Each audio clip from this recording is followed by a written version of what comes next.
It's finally here. Today is the final deadline for the ARK21 shares Bitcoin ETF, and it looks like we might be getting them approved. But there's a lot of speculation that the SEC might actually use the hack that happened on their Twitter account yesterday as an excuse to delay or maybe even deny all of the Bitcoin ETFs. Right now, at the time of recording, Bitcoin is basically trading at exactly $45,000. It had a pretty big pump yesterday, up to almost $49,000 before the SEC announced that they had actually had their X account compromised, and then the price immediately sold off, and today it's been giving up some more gains. I don't know who needed a reminder, but just in case, be careful what you read on the internet.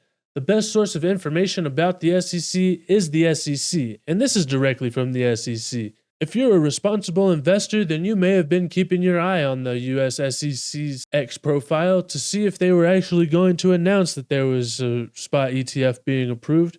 But if you did, you may have been wrecked by the people who are supposed to be keeping you safe in the first place. As you probably know by now, especially if you watched my video yesterday, or my second video yesterday, the SEC's Twitter account was compromised and an unauthorized tweet was posted.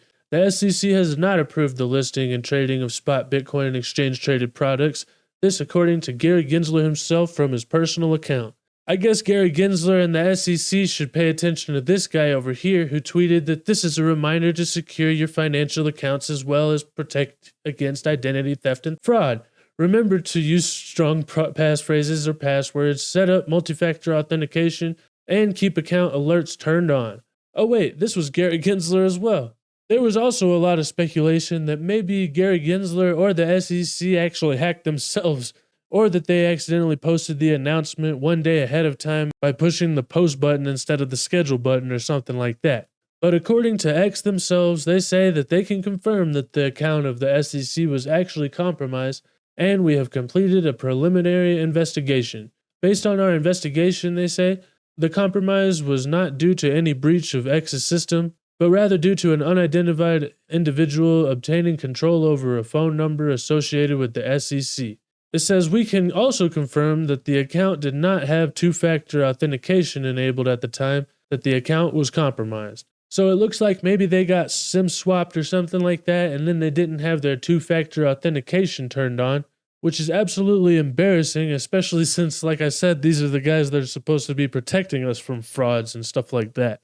It's really embarrassing that just a couple of months ago, Gary Gensler himself was trying to warn us all against this exact kind of thing, and I really can't wait to see the next time that Gary Gensler has to go in front of Congress, because it's going to be a really great grilling. For now, though, it seems like everybody's probably going to be keeping their eyes on the SEC's website at sec.gov today, because obviously you can't trust their X profile, and I guess their security is basically non-existent there. So maybe they'll actually do the official announcement here on the SEC's press releases tab on their website. But as you can see, there's nothing yet, and the last time there was an announcement was on January 5th. So hopefully we'll be seeing some new stuff pop up right here today. Here we have an official announcement from Gary Gensler himself on what happened yesterday. Hey guys, Gary Gensler over here. Oh, sorry. Didn't expect to have to be filming this today. We f***ed up, okay? Mistakes are made with ETF we controlled. But seriously, this is why cryptocurrency is very risky. We just watched, a fake tweet go out and just, send and nuke the market like that. Not great, not great. And it's not our fault. It's not our fault. It might have been a T-Mobile SIM swap or something. But I could assure you that it was not our social media intern, Kevin, over there. So we're just trying to get to the bottom of it. But rest assured, even though we couldn't protect our Twitter account, we promise to protect the hundreds of millions of Americans that believe in us. So Gary, do you want me to close the short? Yeah, close it. And then open up a long for tomorrow. Okay. Get mogged. The FCC won't let me be. Get mogged, he says. How many of you guys think that there might be some actual insider trading going on over there at the SEC, or maybe even between them and people like Elizabeth Warren or the leaders over at BlackRock? That was a skit posted by K-Money at Kmoney_69. Go over there and check him out. I'm pretty sure he released this like 5 minutes after the whole pump and dump thing happened, which is pretty impressive, so go give him a follow.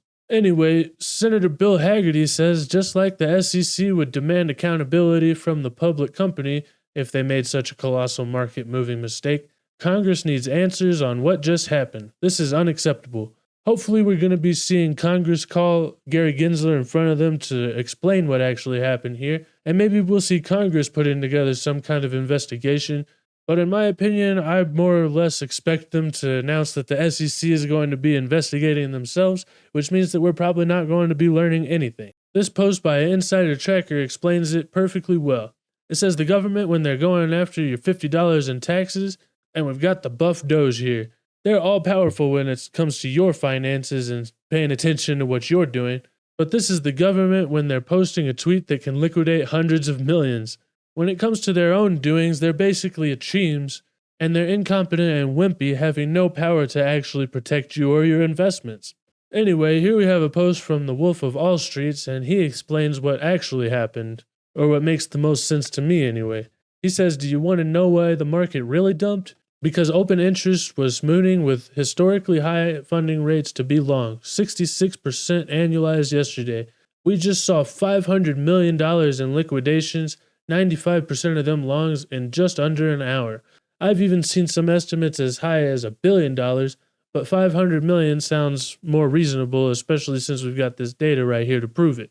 Degens are going to degen, he says, but I feel like Joe Kerr over here, they didn't actually get hacked. This was probably just a planned leverage cleanse.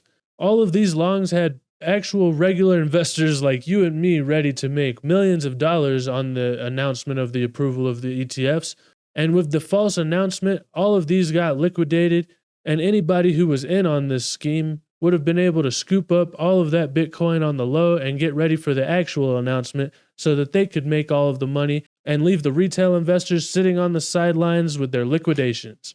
I don't know what's really going on with the SEC and if they were really hacked or if they did some kind of insider manipulation to try to make money and liquidate the retail investors like I just said. I don't trust the government for shit though, and in my opinion, this is something that they would probably do. So let me know in the comments what you guys think. Is the government in on this whole thing, and did the SEC do this on purpose? Or were they really just hacked and Gary Gensler is actually trying to do the best he can to protect us? Anyway, about a week ago I posted this poll on YouTube asking, will the Bitcoin ETF approval be a buy or sell the news event? 56% of you guys said it was going to be a sell the news event. And really, if you count the announcement yesterday, then maybe you guys were right because we sold off right after that. But now with the ETF approvals possibly looming today, I would like to know what you guys think. Did the SEC's false approval change anything? And are we going to see these things being delayed? And if we do get the approvals today, is it going to still be a sell the news event? Or do you think that that's actually changed now? Either way, thank you guys so much for watching, and don't forget to hit that like and subscribe button. But most importantly, don't forget to have a wonderful day, and I'll see you guys next time. Bye.